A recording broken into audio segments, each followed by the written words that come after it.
In this video, we're going to be talking about the importance of Facebook and Twitter for businesses.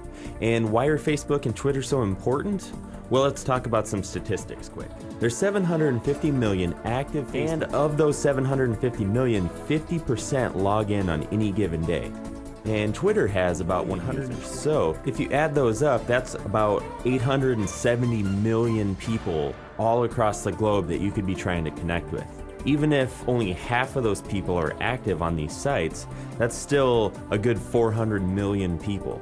And of those 400 million, there's gotta be some people that you can connect with your business. So as you can see, it's just a very huge opportunity for any business to jump on because it's so popular in today's culture to be on social media sites like Facebook and Twitter, so it only makes sense that your business wants to be on there too.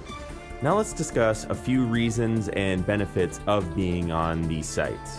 The first thing that we're going to talk about is stay relevant. Because with so many Facebook and relevant with a huge group of potential and existing customers. And because it's such a viral thing online, and word of mouth is by far the best form of advertising because you already come pre-approved by people that have already used your services and products, so it helps to pre-sale you to people that are looking for your products or services. Another really huge thing is that all of this stuff is free. Like traditional advertising, print media, radio, TV, whatever, it costs some serious bucks to do that stuff. But you can have a huge effect on a lot of people on Facebook and Twitter and other social media sites all for free. Just having somebody in your company maintain a Facebook or Twitter page, it's completely free. It doesn't take a huge amount of time out of your schedule to do it, and it has a massive impact. And that impact generates more qualified leads than traditional marketing, where it just kind of is more like mass marketing. It's not targeted at all. It just throws out the advertising to whoever may be watching TV or listening to the radio at that time. Whereas on social media like Facebook and Twitter, you can get qualified leads because people friend you and you interact with these people. And it's not just like throwing it out to the masses and hoping you reach the people that you're targeting. A really huge deal with Facebook and Twitter is face to your business.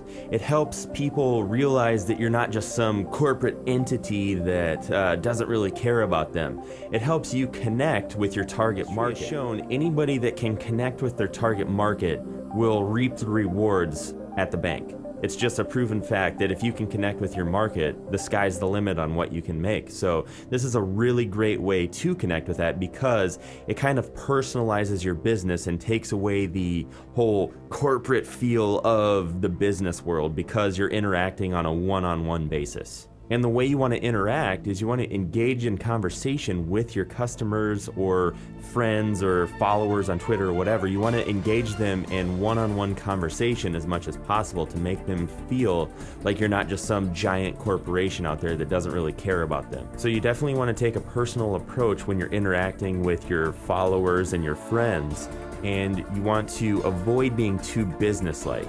So on your status updates, on your comments, on your messages you send to people, you always want to make sure that it's personal and not just talking about what your newest sale is, what your, current prices are, whatever. It needs to be almost like you're more interested in stuff that they would find useful, helpful, entertaining. Think about them and what they would want to see and what would engage them, and then do that. Don't really talk about your business because once you engage them, they'll get curious and then they will discover your business on their own. So that kind of leads me to my next point. It lets you combine interactions. You can do all your advertising, your sales, and any sort of interactions all in one central place. So some examples of what I mean would be you could offer online-only coupons via your status updates. So for instance, if you were a coffee shop, you could put in your status, come in today and mention Facebook fan page and get 10% off a large coffee or something like that.